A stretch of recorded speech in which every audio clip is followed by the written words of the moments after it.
Support for this podcast is provided by Avalara. Since 2004, Avalara's vision has been to harness the power of cloud technology to help simplify sales tax for businesses of all sizes. And their solutions are designed to affordably scale with businesses as they grow. Collecting tax for the government is something businesses just have to do. But getting the job done efficiently and correctly can be an incredible challenge because tax rules and regulations can be endlessly complicated. Avalara keeps track of how thousands upon thousands of products are taxed in more than 13,000 tax jurisdictions, and that's just in the United States. With more than 1,000 signed partner integrations, Avalara likely integrates with the ERP, e-commerce, mobile payment, and point-of-sale systems you use today. Find out how your business can be sales tax ready at avalara.com/taxnotes. That's avalara.com/taxnotes. Avalara, tax compliance done right. Welcome to Tax Notes Talk, a podcast from Tax Notes, the leading source of tax news, information, and analysis. Welcome to the podcast. I'm David Stewart, Editor-in-Chief of Tax Notes Today International. This week, credits where due. In August, President Biden signed the Inflation Reduction Act into law. Now, we've already taken a deep dive into the corporate alternative minimum tax and the new IRS funding in earlier episodes, which we'll link to in the show notes. This time, we'll be looking at another major piece of the law, a collection of measures aimed at reducing greenhouse gas emissions using tax credits. To talk us through the new tax credit regime is Lauren Collins, a partner at Vinson and Elkins. Lauren, welcome to the podcast. Thanks. Very happy to be here. I've been living and breathing the Inflation Reduction Act for the past few weeks, so this is a timely and important topic.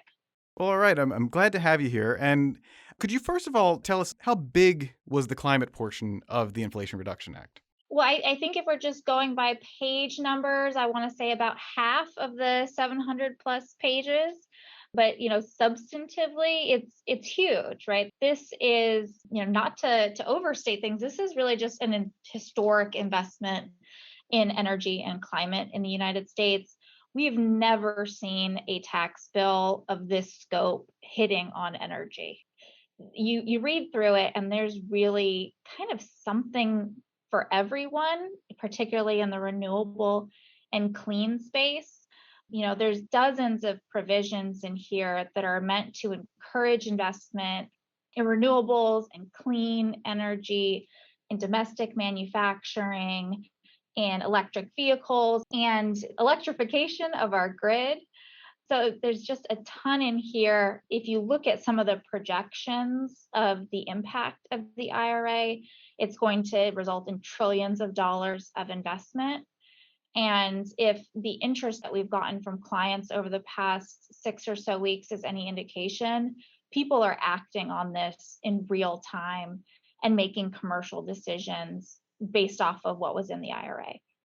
Now, much of what we saw in the Inflation Reduction Act seems to have come from the stalled Build Back Better Act. So is that the case on the climate side? Yeah, absolutely. I think if you compare it against Build Back Better, it looks very, very similar. There are some really important differences, though, but the basic idea is the same. There is an extended runway for tax credits for renewables.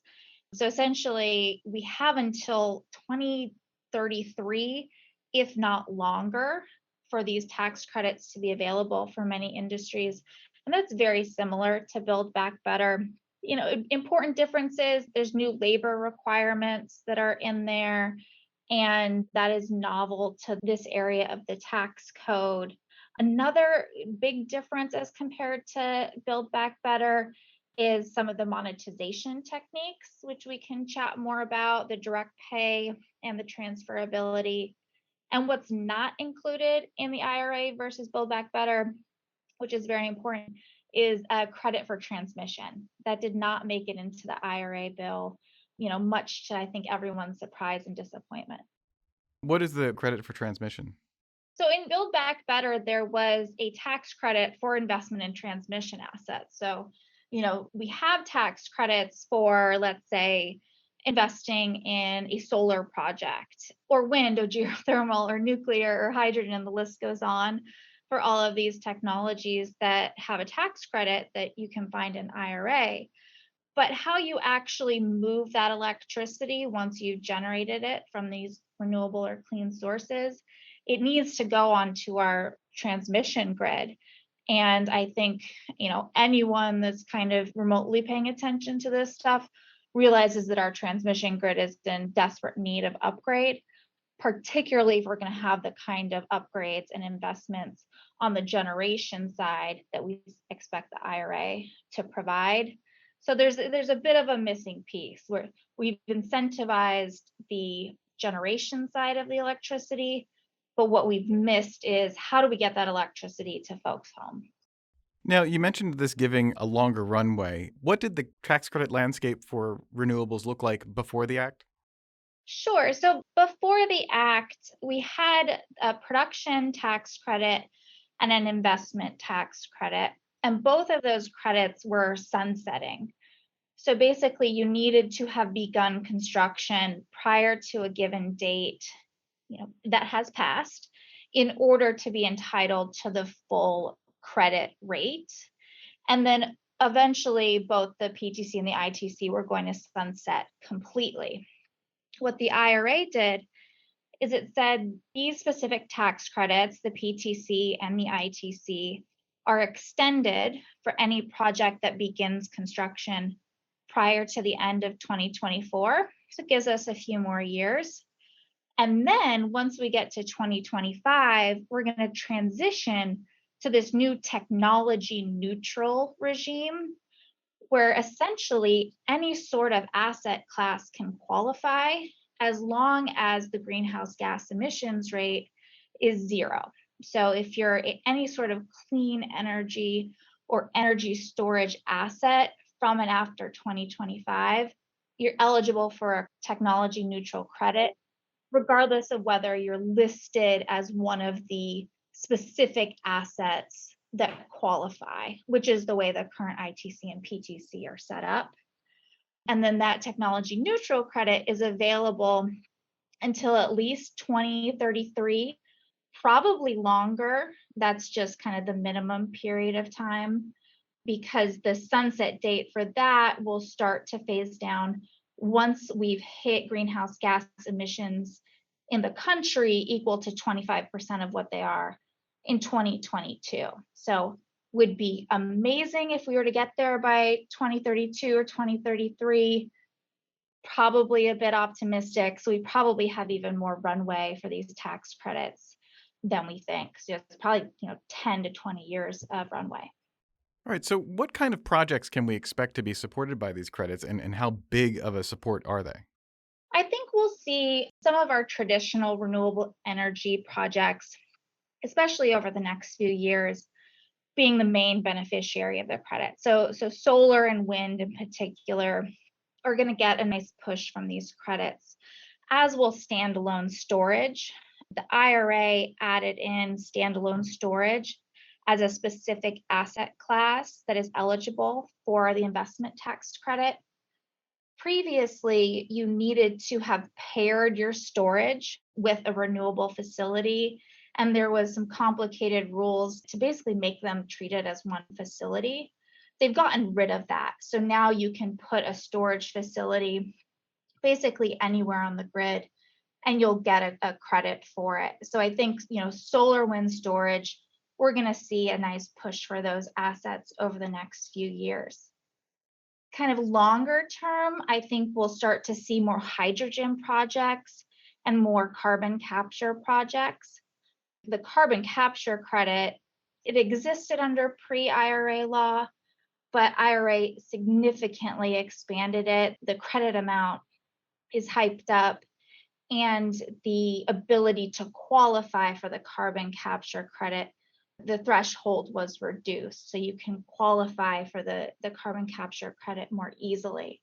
So I think there's a number of carbon capture projects kind of in development or construction stage now, and we'll hopefully see them come online in the next few years, and they'll get the benefit of those credits.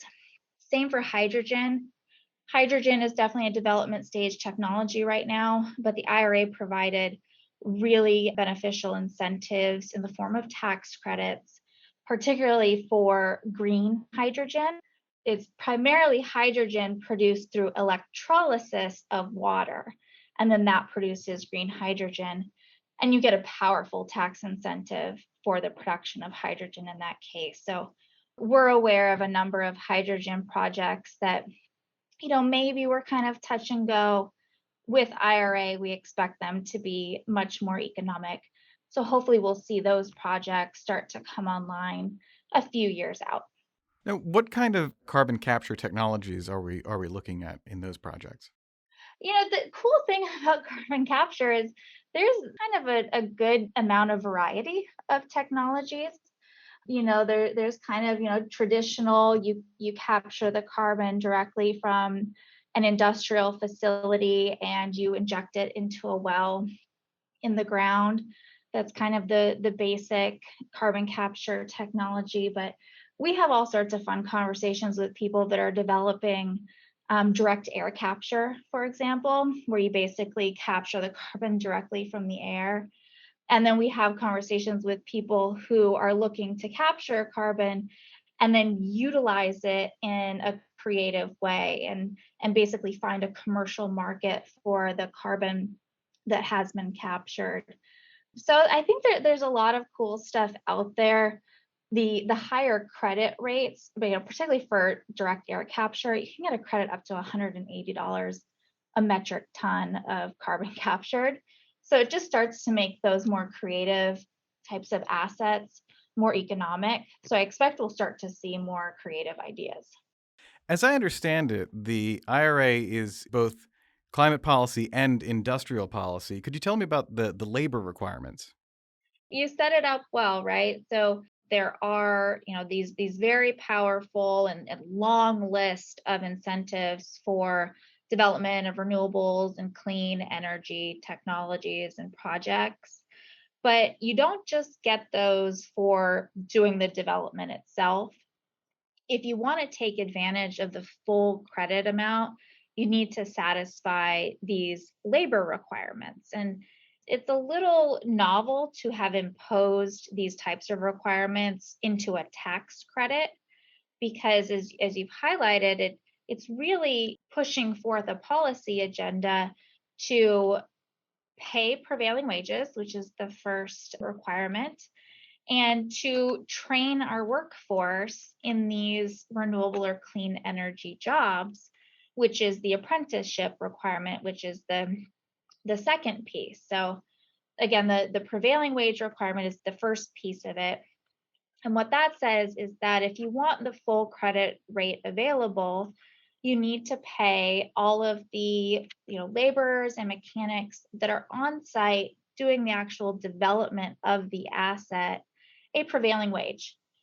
And prevailing wages are they're basically set up as Davis-Bacon Act wages, which is a concept, through the Department of Labor, but it's new to the tax code. So in order to be, again, eligible for the full credit amount, you need to have paid prevailing wages.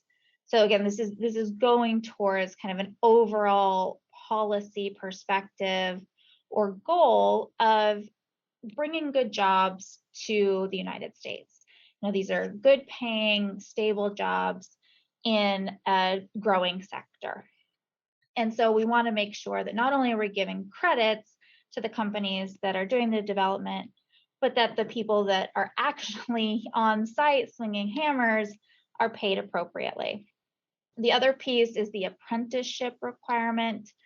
This basically requires any developer that's looking to take advantage of one of these tax credits to at least use good faith efforts to employ a minimum amount of apprentices as part of the construction of the project. So, we want to make sure people are paid well. We also want to make sure that we're training up our workforce to be able to kind of take on these important energy jobs in our communities. And I also understand that there's a way to get additional credits for certain developments. Yeah, so there's these new bonus credits in the IRA. I think there's kind of three of them. There's a domestic content bonus, there's an energy community bonus, and there's a low income community bonus. The domestic content bonus, it's basically a 10% bonus. So if we're thinking about the investment tax credit, the standard credit there, let's say, is 30%. If you also qualify for the domestic content bonus, then you now have a 40% credit. And that's basically 40% of your capital costs that you've just gotten back as a tax credit. So it's super powerful. But of course, in order to get that additional 10%, you need to make sure that the facility or the project that you've installed has a sufficient amount of domestic content.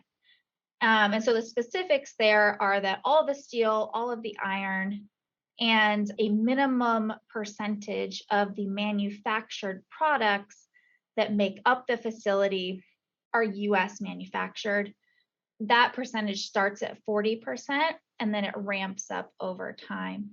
And so you need to, again, be able to establish that all of the things that have made up your facility are coming from the US. And then if you're able to do that, you get an additional 10%.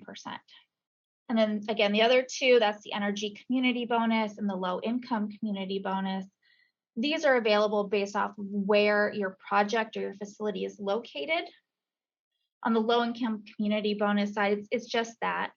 If you're located in a certain low income community, you can be entitled to a 10 or 20% bonus, but that's only available for small projects. Larger utility scale projects are not eligible for the low income community bonus, but they might be eligible for the energy community bonus, which is basically all it's getting at is they want to encourage investment in communities that have traditionally been focused on oil or gas or coal.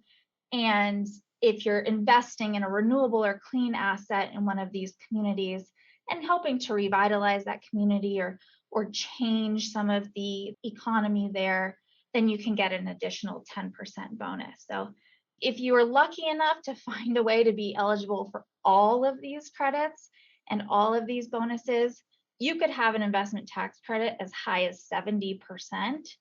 It might be close to impossible to thread the needle and be entitled to everything, but certainly there will be projects that will be eligible for a 50% tax credit because they've qualified for the full ITC, domestic content, and the energy community. And then you've basically, again, gotten back 50% of your capital costs in the form of a tax credit. Support for this podcast is provided by SafeSend. Now is the time to focus on firm preparation because, same as last year, is no longer working for your staff or clients. It's more important than ever to assess current firm processes and make improvements. The SafeSend suite automates manual, labor-intensive tasks across the tax engagement. From engagement letters and client organizers to assembly, delivery, and e-signing of tax packages, the SafeSend suite makes it easy. Automation is transforming how firms work. Schedule a demo at safesend.com to get started, and smile knowing that you will be ready for next tax season.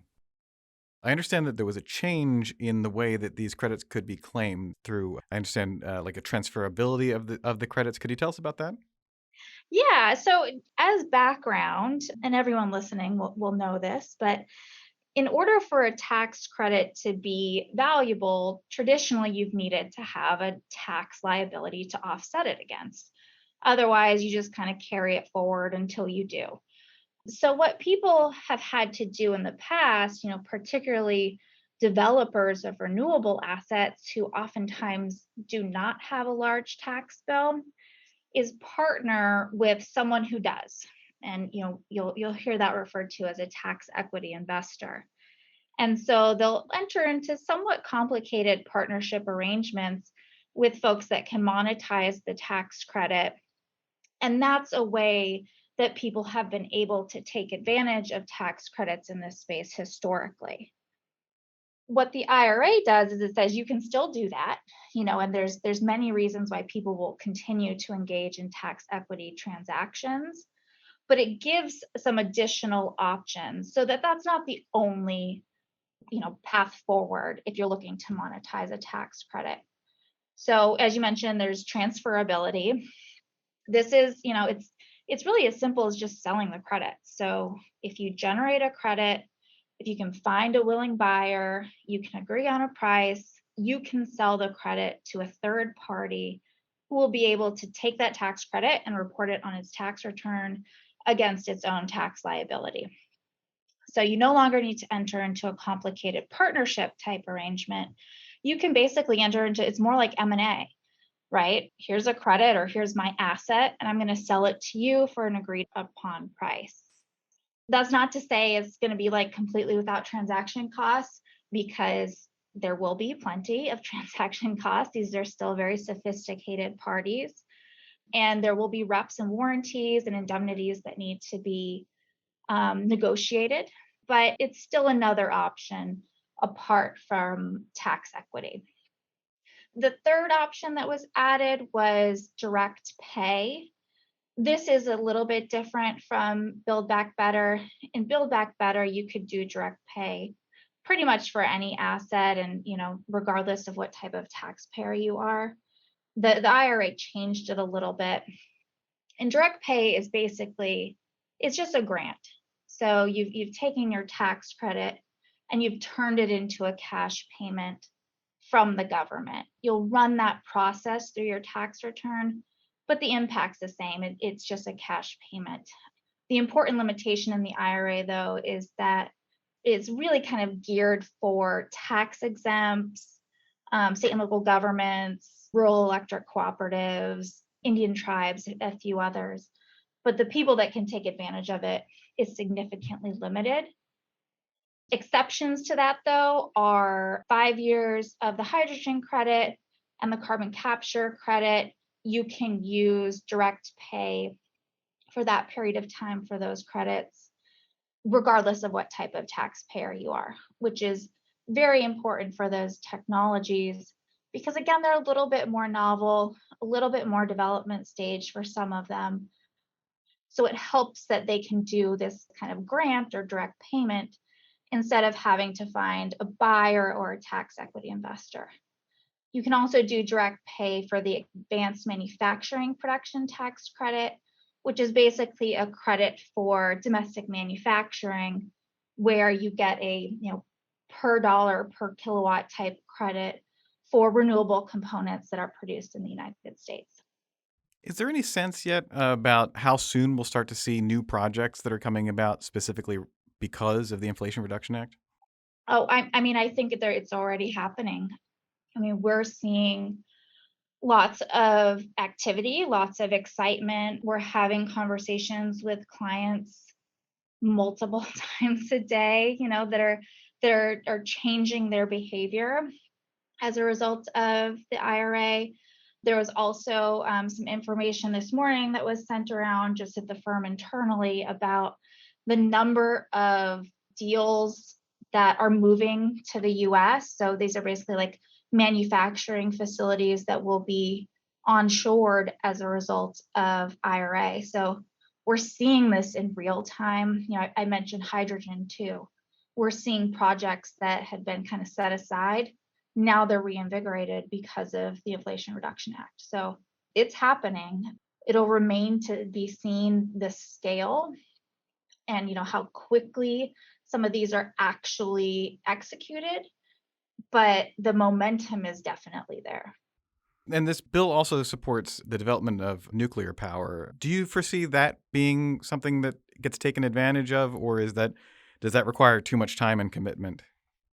So an important nuance of the nuclear tax credit that is in IRA, I should say, is that it applies to facilities that are already in existence.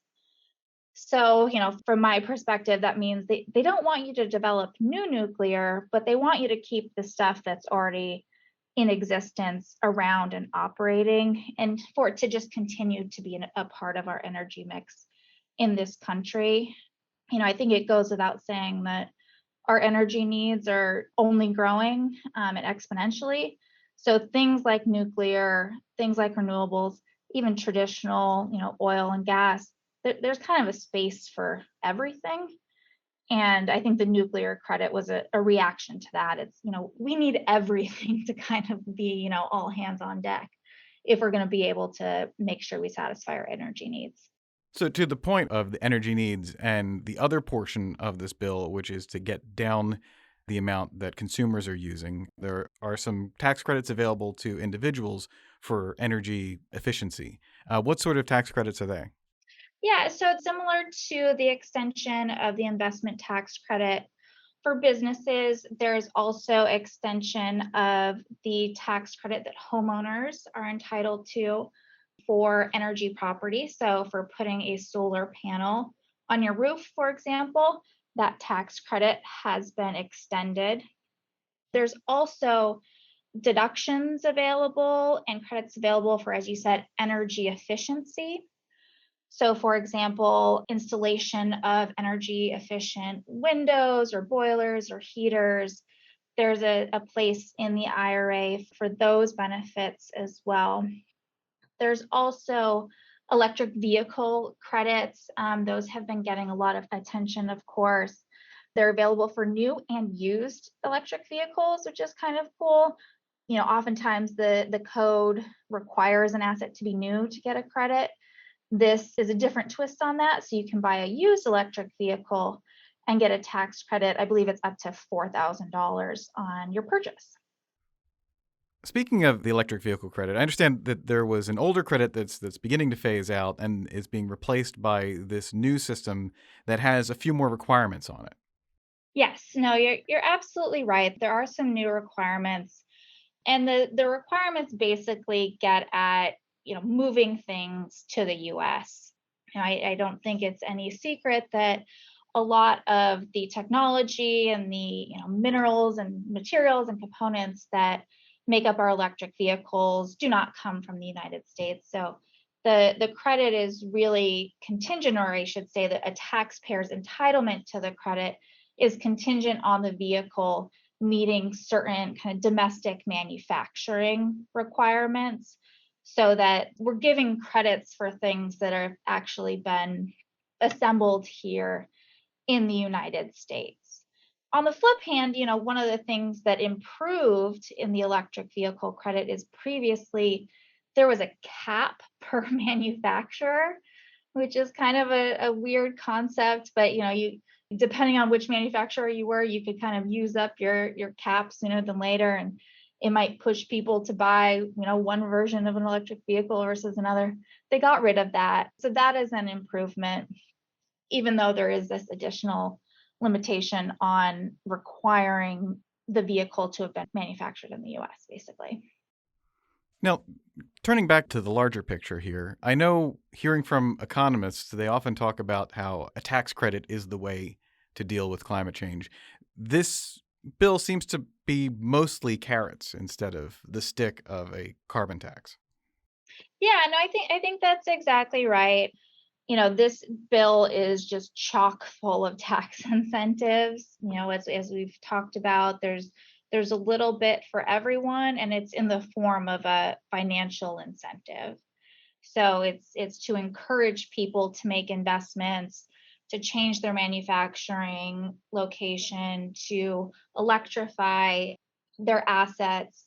There is a piece of the IRA that imposes, emissions and methane taxes and the like. I'm very happy to say that I get to focus on the happy part of the bill, which is the credits and the incentives. And I think it's a good way to come at it. As we've talked about, the energy mix really requires, or our energy needs require the energy mix to be diverse. So instead of a stick approach where we're penalizing people for activities that, are still important for our energy needs, we should just encourage more. And yes, encourage it in a responsible or renewable or green manner. Are there any projections on expectations for how this bill will work? Is it going to meet the climate goals that the administration has set? Goodness, as a human being, I hope so, right?